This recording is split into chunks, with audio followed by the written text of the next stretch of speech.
explícale. Es un manual. Esos son los proverbios. Ahora, hay que preguntar también, no solamente lo que son los proverbios, pero hay que preguntar también lo que no son los proverbios. Los proverbios no son anécdotas mundanas. No son anécdotas mundanas. El mundo se ha llenado de dichos cortos de muchas personas y sí, ayudan a la gente. Pero por ejemplo en inglés hay un dicho que desde niño nos dijeron: an apple a day keeps the doctor away. Si comes una manzana diario no tendrás que visitar al doctor, básicamente. Y sí, eso es bueno, pero realmente es incompleto considerando un ser humano, porque si como una manzana me alejo del doctor y estoy más saludable, de todas maneras yo tengo que morir algún día y estar frente a frente con mi creador. Entonces el libro de Proverbios es excelso. ¿Por qué? Porque no son anécdotas mundanas, nos hace pensar en el temor de Dios. Y lo que quería nada más recordarles es que Proverbios es la conexión en la vida diaria de la ley de Moisés y también del hogar cristiano. Y la Biblia nos dice en el libro de Deuteronomio capítulo 6 que eran las metas de Dios en cuanto a la crianza de los hijos. Entonces Deuteronomio nos dice, capítulo 6 versículo 1, dice: estos pues son los mandamientos, estatutos y decretos que Jehová vuestro Dios mandó que os enseñase, para que los pongáis por obra en la tierra a la cual pasáis vosotros a tomarla. Entonces Dios está al punto de llevarlos a la próxima época en la historia de la nación de Israel. Están en el desierto oyendo pues la voz de Moisés, pero Moisés está preparándoles para vida en la tierra prometida. Y dice versículo 2: para que temáis a Jehová tu Dios, guardando todos sus estatutos y sus mandamientos que yo te mando, tú y tu hijo y el hijo de tu hijo, todos los días de tu vida, para que tus días sean prolongados. Y así lo que vemos es algo muy importante en el libro de Deuteronomio. Ellos están al punto de entrar en la tierra prometida, pero Dios, su mayor materia de enseñanza no era cómo construir una casa ahí, porque iban a entrar en casas ya construidas. No era exactamente cómo pelear como ejército. Eso iba a ser muy importante en la tierra prometida, pero eso no fue la materia. La materia era el temor de Dios. Entonces, cuando uno sigue el contexto de Deuteronomio capítulo 6, de cómo se debe de aprender ese temor de Jehová, esa reverencia para Dios en el corazón de un joven. Y la Biblia nos dice en versículo 4: oye Israel, Jehová vuestro Dios, Jehová uno es, y amarás a Jehová tu Dios de todo tu corazón, de toda tu alma, con todas tus fuerzas. Y estas palabras que yo te mando hoy estarán sobre tu corazón. Y dice: y las repetirás a tus hijos, y hablarás de ellas estando en tu casa, y andando por el camino, y al acostarte, y cuando te levantes. Entonces era obvio algo que sale en Deuteronomio capítulo 6, y esto es que era la responsabilidad no del profeta enseñar a todos los hijos de Israel en forma personal. Él lo hizo en público. Moisés tuvo un ministerio en público, pero para pasar la antorcha espiritual de una generación a la próxima, eso era el trabajo de papá. ¿Y cómo iban a aprender el temor de Jehová Dios los hijos? Pues a través de los padres, y no tanto en el templo, no tanto en el tabernáculo, pero la Biblia menciona en el versículo 6 y 7, estando en la casa, andando por el camino. En los momentos cotidianos, se puede decir, de la vida, un padre tenía la responsabilidad de enseñar a su hijo sobre la gloriosa persona de Dios, quién es, cómo es, y qué espera de uno. Entonces, básicamente Deuteronomio 6 es esto: vas a dar la Biblia a tus hijos. Y lo que vemos es que el libro de Proverbios es la prueba que Dios no había olvidado del hogar de los judíos y la importancia de que un padre enseñara el temor de Jehová a los hijos. Y por supuesto, por eso no son anécdotas humanas. ¿Por qué? Porque Proverbios es la continuación del ministerio de Moisés en tiempos de Salomón y también para nosotros hoy, cómo enseñar el temor de Jehová a los hijos. Y permítame explicar el temor de Jehová en un segundo. Piensa por un segundo de que hay una señorita, acaba de sacar su licencia de manejo, está manejando y ve allí en su espejo atrás, ve que las luces de una patrulla están siguiéndole. Por supuesto, va a haber un nivel de temor, ¿sí o no? Un nivel de temor que hace a ella quizás frenar un poco, manejar más responsable y no tan loco. Y bueno, eso es lo que hace el temor, nos hace refrenar de actuar de una cierta manera. Pero cuando se trata de un policía, bueno, es el temor del castigo, el temor de la multa, de que nos paren, de que nos quitan la licencia, de que nos den pues una multa muy grande que no estamos en condiciones para pagar en ese momento. Pero suponga que por un segundo no es patrulla, no es policía atrás de esa muchacha, es su papá en el auto de atrás. Ella, por supuesto, va a aplicar las mismas cosas al momento de manejo. Ella sí va a frenar, no va a manejar como loco. ¿Por qué? Porque no es policía de quien teme un castigo, pero es su papá para quien ella tiene un amor, un respeto, una reverencia y no quiere fallarle. Eso es el sentir del libro de Proverbios, que el hijo nuestro no solamente esté así pensando en Dios que me va a castigar. Sí, Dios es un Dios temible y glorioso. Sí, hay un infierno, hay justicia y debemos de tener un santo temor para Él. Pero como cristianos, nosotros debemos de abrazar el rol de Dios como Padre en nuestra vida y no pisotear su gracia en ninguna forma, sino de vivir con un respeto grande para Dios, que eso va a influir nuestras acciones, decisiones, amistades y relaciones. Y eso por lo mismo explica que los proverbios no son anécdotas humanas, tienen que ver con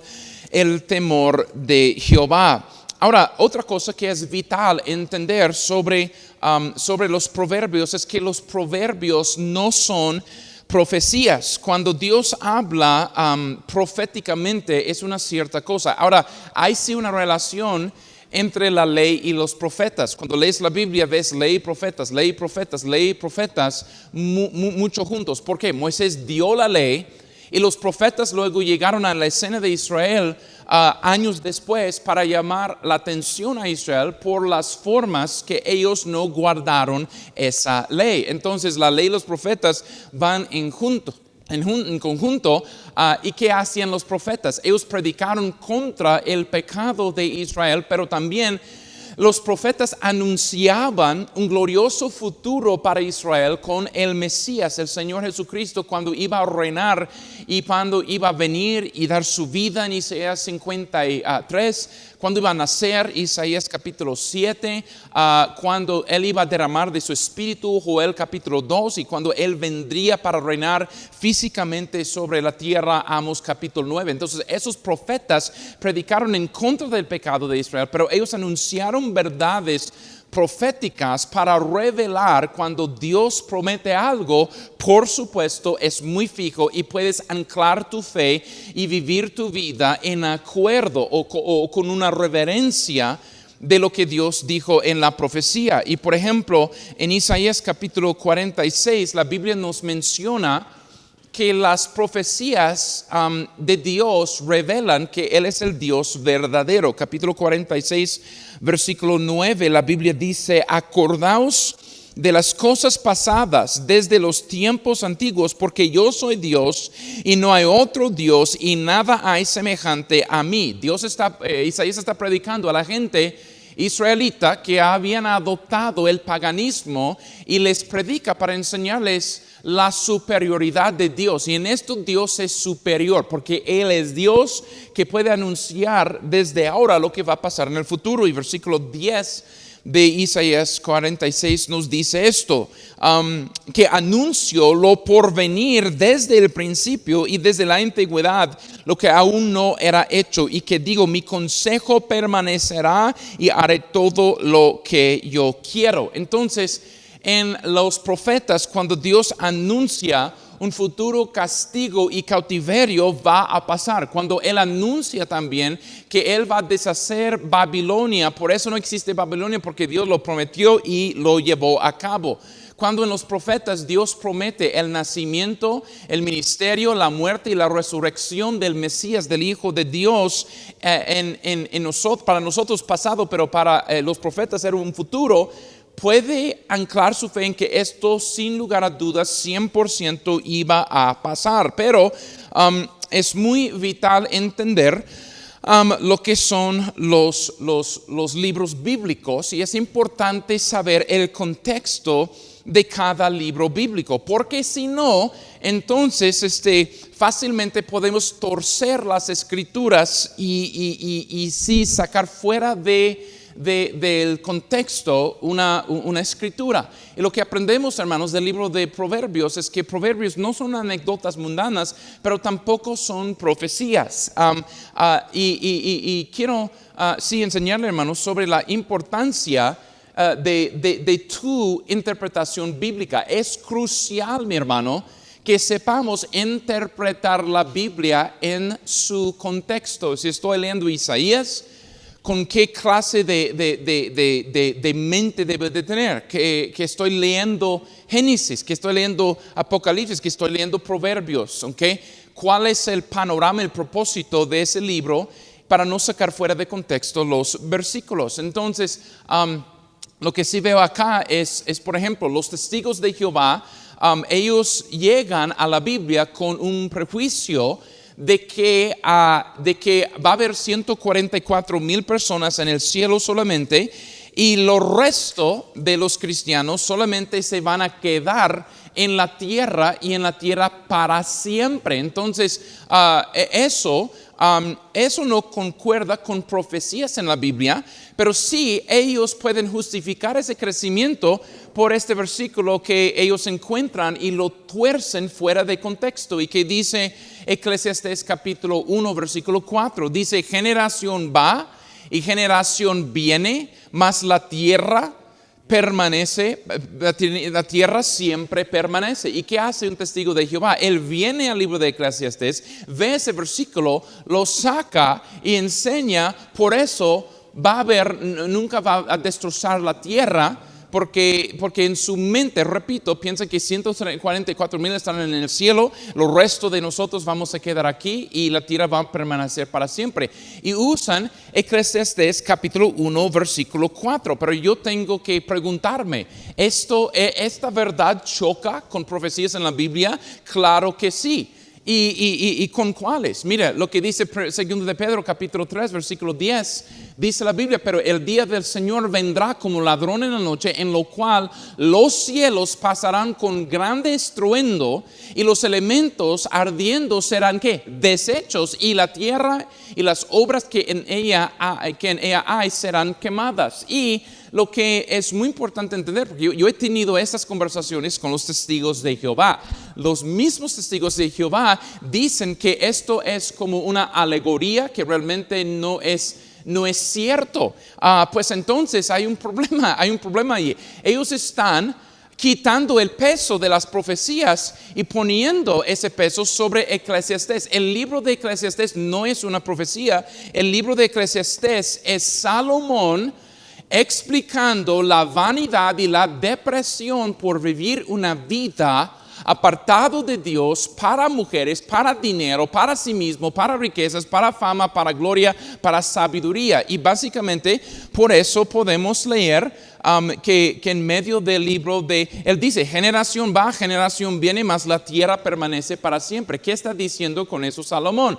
Salomón está diciendo con mucha claridad aquí: bueno, me siento que estoy viviendo una vida vana por vivir por mí mismo, y voy a ser igual a los demás. Yo voy a vivir y voy a morir, y la tierra va a continuar dando vueltas. Eso es lo que está diciendo. Pero los testigos de Jehová quitan quitan el peso profético del libro de Segundo de Pedro, lo ponen aquí y tuercen las Escrituras. Y mi pregunta es esto: cuando alguien tuerce las Escrituras, ¿quién sufre por eso? Bueno, en el mismo capítulo de Segundo de Pedro, capítulo 3, miren lo que dice. Dice: y tened entendido que la paciencia de nuestro Señor es para salvación, como también nuestro amado hermano Pablo, según la sabiduría que le ha dado, os ha escrito. Y luego dice, pues en versículo 15, perdón, no está en la pantalla, pero dice que pero hay los que no lo entienden y tuerzan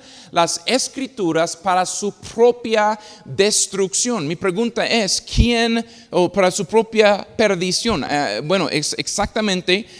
El versículo dice: hablando en ellas de estas cosas, entre las cuales hay algunas cosas difíciles de entender, las cuales los indoctos inconstantes tuercen, como también las otras Escrituras para su propia perdición. Entonces, pregunto, ¿quién pierde cuando mal interpretamos la Biblia? Nosotros mismos. Entonces, es muy clave, hermanos en Cristo, entender que Proverbios es un libro que da verdades de la vida muy prácticas, que cuando se viven generalmente sucederán, pero no tienen el mismo peso que la profecía. Entonces no es un libro profético, y hay unas pistas en el libro de Proverbios que nos enseñan cómo es el sentir general del libro de Proverbios. Por ejemplo, Proverbios 17:17 dice: en todo tiempo ama el amigo y es como un hermano en tiempo de angustia. Y generalmente esto es cierto. Salomón está enseñando a Roboam y a nosotros: pues elige tus amigos, sea amable con muchos, pero tenga pocos amigos, y elige tus amigos bien, porque vas a necesitar su apoyo, y en todo tiempo ama el amigo. Pero, hermanos en Cristo, la Biblia misma dice que Judas Iscariote era el amigo del Señor Jesucristo, y en Salmos 41:9, eso es una profecía hablando de que si algún día el amigo de uno iba a traicionarlo, y era una profecía sobre Judas y Cristo. Y Cristo, cuando le dio su beso Judas en su mejilla, le llamó amigo. Un amigo sí, generalmente va a amar en todo el tiempo, pero no quiere decir que siempre, en cada momento, en cada relación, un amigo va a estar allí respaldándole. No, si eso fuera así, no vería el refrán mundano que dice, pues con amigos así, ¿quién necesita enemigos? No, hay en veces que los amigos nos faltan, nos fallan, y no están ahí cuando los más necesitamos. Pero generalmente, Proverbios 17:17, podemos contar obviamente con lo que dice. Hay que ser sabio en hacer amistades para que sean un respaldo para nosotros y nosotros por ellos. Esa es la lección, pero no es una profecía. Siguiente versículo, dice Proverbios 23:13, dice: no rehuses corregir al muchacho, porque si lo castigas con vara, él no morirá. Y luego dice versículo 14, lo castigarás con vara y librarás su alma del Seol. Si yo pusiera sobre este versículo un peso profético y tomaría literalmente en cada caso, yo tendría que sacar la conclusión errónea de que cualquier padre sobre la historia del mundo que ha corregido con vara a su hijo tiene un hijo en el cielo que es regenerado. Eso no está no es cierto, no pasa. Lo que el versículo básicamente está diciendo dentro del texto de Proverbios es esto: que la disciplina corporal ayuda a la gente, ayuda a los niños a entender que su rebeldía produce dolor, y en sí, cuando les enseñas eso desde la niñez, ellos van a estar preparados para escuchar el Evangelio y ojalá recibirlo y ser salvos del mismo infierno, del mismo Seol. Pero no es una declaración muy clara de que todos que han sido disciplinados físicamente van a estar en la gloria, hermanos. Eso simplemente no es cierto. Es una verdad general, una verdad general. No, eso no remueve de que es inspirado. Claro que sí, es inspirado, es respaldado por la persona de Dios, pero es un libro dado por Dios mismo con un contexto de generalidad, no de profecía. También hay otro proverbio, dice Proverbios 15:1, dice: la blanda respuesta quita la ira, mas la palabra áspera hace subir el furor. ¿Qué está diciendo el versículo? Generalmente está diciendo que nuestro tono de voz va a afectar cualquier situación dada, y eso es entendible. Pero si lo tomaría como profecía, entonces la próxima vez que estoy por allá en la calle y un ladrón que está enojado con la vida porque nunca tuvo su papá viene y pone pistola en mi cabeza y dice: dame todo tu dinero, está errado, y yo le digo: joven, gracias por pensar que tengo dinero. En este momento voy a suplicar que remuevas la pistola de mi cabeza y que sale por su camino. Y si estoy pensando que la blanda respuesta quita la ira en todas las situaciones, eso realmente no es lo que la Biblia está diciendo en Proverbios. Es una verdad general. Una blanda respuesta en cada momento no quita la ira. Es una cosa general que hay que entender. El tono de voz afecta una situación en alguna relación. Eso no es una profecía, es un proverbio. También Proverbios capítulo 10, versículo 30, dice: el justo no será removido jamás, pero los impíos no habitarán la tierra. Lo repito, el justo no será removido jamás, pero los impíos no habitarán la tierra. ¿Qué está diciendo Salomón a Roboam? Está diciendo en una forma general: si usted vive una vida hacia Dios, huyes de pasiones juveniles, eso es mejor para tu salud, para su nivel de seguridad, y básicamente si no te metes con mafiosos y pandilleros, vas a vivir una vida más segura y no violenta, y vas a vivir una vida más larga por ser justo. El justo no será removido jamás. Pero esto no tiene un peso de algo profético. ¿Y cómo sabemos eso? Porque aquí dice: los impíos no habitarán la tierra. Hay muchos proverbios que hablan que el justo vivirá una vida larga y que también el impío vivirá una vida corta. Y sí, eso es cierto. Si me pongo adicto a la cocaína o me meto con los zetas, yo voy a estar pidiendo que se me quite la vida más rápidamente. Claro que sí. En general sí, es muy cierto. Pero al otro lado de la moneda han visto cristianos que no han vivido vidas muy largas. El famoso misionero David Brainerd murió de malaria a los 29 años.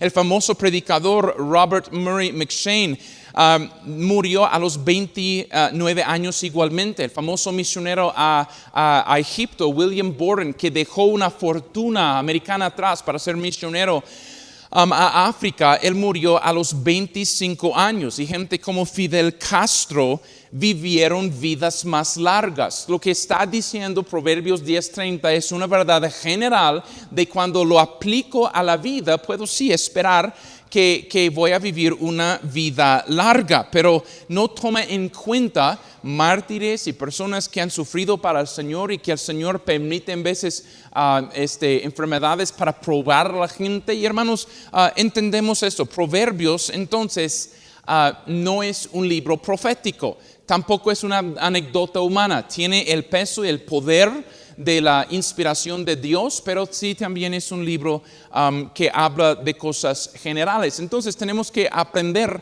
de generales, de los proverbios, estas verdades generales. Entonces, Proverbios entonces es un guía para que cuando usted enseña estas cosas a sus hijos en una forma general, cuando les enseñas y les diriges en sus caminos, ellos van a tener un profundo impacto en tus hijos. Eso es lo que Proverbios está diciendo. Y tenemos que venir aquí, antes de entrar la otra semana en cosas prácticas de cómo instruir a los hijos, necesitamos entender correctamente Proverbios 22:6. Dice: instruye al niño en su camino, y aun cuando fuere viejo no se apartará de él. La pregunta es esta.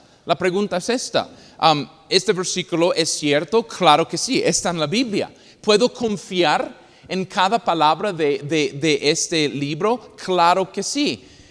¿Qué está diciendo en forma general? Salomón está diciendo que la forma que criamos a nuestros hijos en su niñez, cuando sus corazones son más impresionables y moldeables, eso va a ser una gran inversión para que como adultos vivan con sabiduría, amor para Dios y vayan siendo personas apartadas del mal. Pero el libro de Proverbios, repito, no tiene un tono profético, entonces va a haber excepciones también a la regla.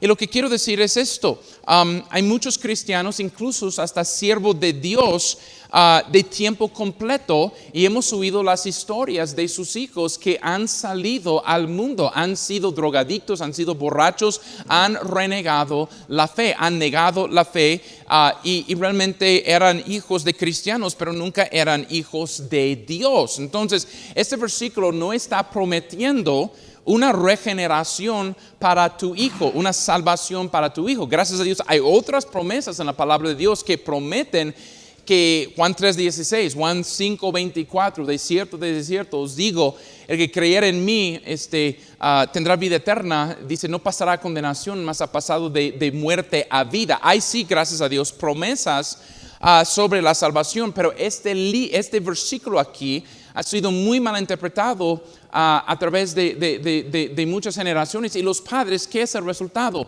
Ellos son los que sufren porque luego se quedan decepcionados con Dios porque dicen, yo confié en este versículo y el versículo no me funcionó. El punto del versículo es esto: en una forma general, la manera que usted cría a sus hijos va a impactarles en algún futuro en su vida como adulto.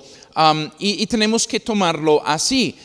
Una cosa que aprendemos, hermanos, en Isaías capítulo 1 es esto. Isaías 1, la Biblia nos dice, Dios mismo aquí revela algo sobre padres e hijos.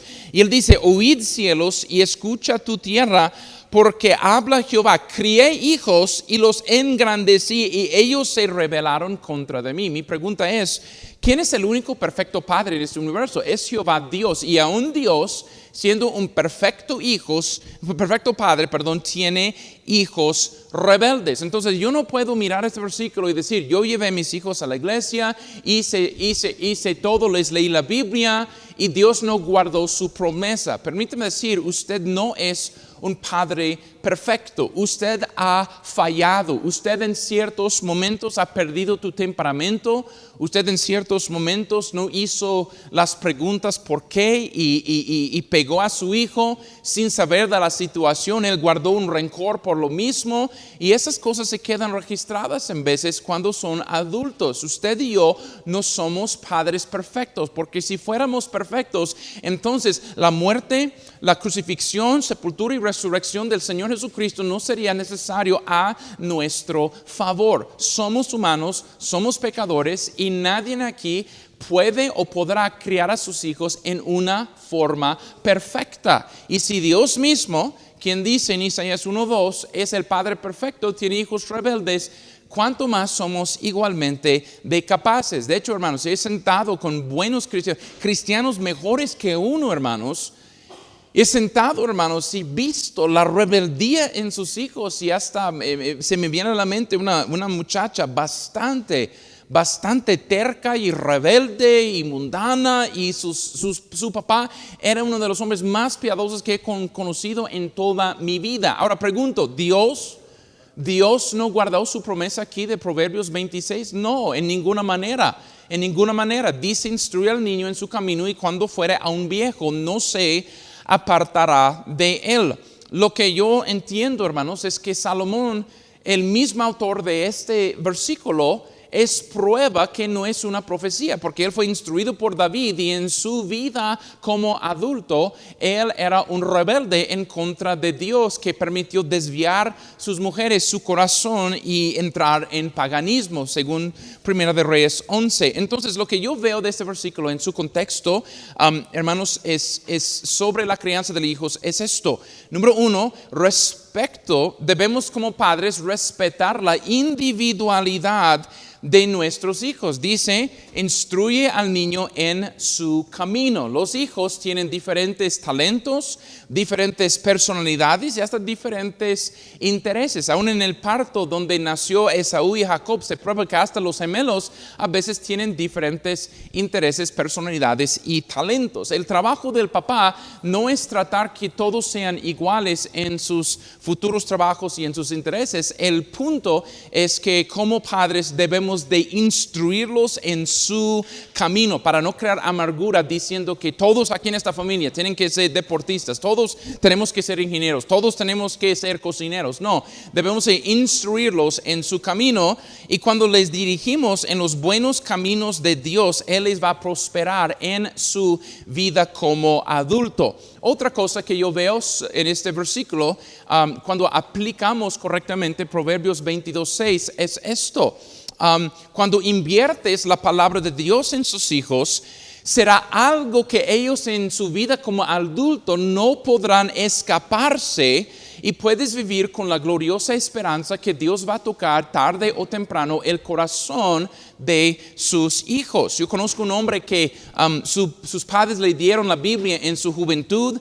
Alguien le hizo memorizar Juan 3:16. Él vivió una vida muy apartada en vicios, en borracheras como joven, y ya llegó como adulto, y un día Dios levantó en su corazón, el Espíritu de Dios activó esa semilla, gracias a Dios, y se convirtió, y ahora es un hombre de Dios. Entonces, así debemos de confiar en el versículo. Instruye al niño en su camino, y aun cuando fuere viejo, no se apartará de él. La inversión espiritual que haces en tu hijo cuando tiene 1, 2, 3, 4, 5, 6, 7 años, va a tener su momento de cosecha. Puedes confiar, por supuesto, en esto. También otro asunto para concluir es esto. Nadie aquí puede pararse como adulto cuando sus hijos ya crezcan y decir a tus hijos: yo hice todo lo que yo tenía que hacer para ti. No, amigo, la Escritura no te da ese lujo. Hay fallas en tu vida como cristiano, hay fallas en tu vida como padre, como madre, y simplemente entonces el versículo debe de moverme. No de instruir al niño en su camino. Sí, debo de hacer mi parte, pero lo que le traigo a Dios son mis debilidades. Lo que traigo a Dios son mis pocos panes y pescados, y esperando que Jesucristo toque, multiplique y llene los corazones de mis hijos. Entonces, hermanos, estos versículos deben de alentarte a trabajar muy duro, orar mucho, invertir mucho en sus hijos, en la palabra de Dios, confiando que sus promesas nunca fallan, su palabra nunca vuelve vacía, y gracias a Dios por lo mismo. Gracias por ser parte, y vamos a cortar la transmisión, y muy pronto, en unos 15 minutos, todos están invitados para regresar y ser ministrados por los cantos y por la palabra de Dios. Dios le bendiga, y gracias por estar aquí con Iglesia Cristiana Bautista. Dios le bendiga.